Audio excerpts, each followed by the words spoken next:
This is what makes Pirates great. What makes Pirates great in these cup games is that, believe it or not, that team was under pressure. The way they started the season, the way they ended the season. The coach who's under the shadow of Coach Jose, one of the greatest Pirates coaches, the players, some of them who have to step onto that pitch and be in the shadow of players that have won 5 trophies in 3 years prior to this.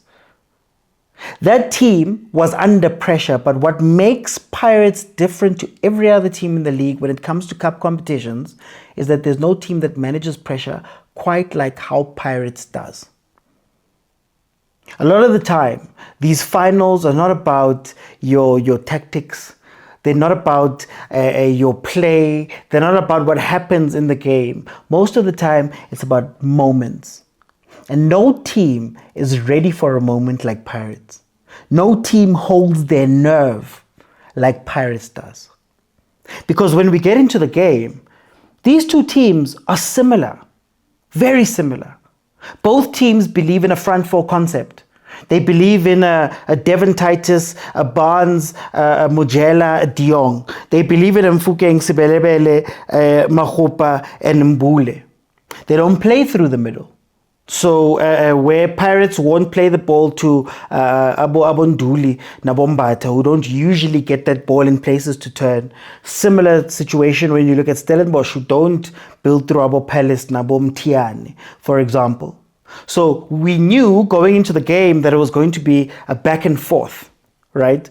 It was going to be a game that was very open, very exciting. Now, both teams also maybe were let down a little bit by their final third play in that both teams couldn't finish, which is a criticism I have about our football, in that our final third play is not coordinated enough. The people don't know what to do. There was a reverse ball played by Sibelebele where he was trying to play to Makgopa, and Makgopa hadn't read that that ball was coming back to him, number one. But then number two, if you take a few steps back, it was a 4 versus 3, with Pirates having 4 players versus 3 defenders from Stellenbosch. And the other 2 didn't know where to go to become dangerous. So I think it's something that we need to coach into our game, to really get our players on board with what they need to do in the final third and how to make easy chances for themselves when they get into the dangerous space of the pitch. When you look at the defenses, I think today Pirates was a lot more defensive in this game in terms of not pushing their people up, because I think they understood the danger of having Barnes and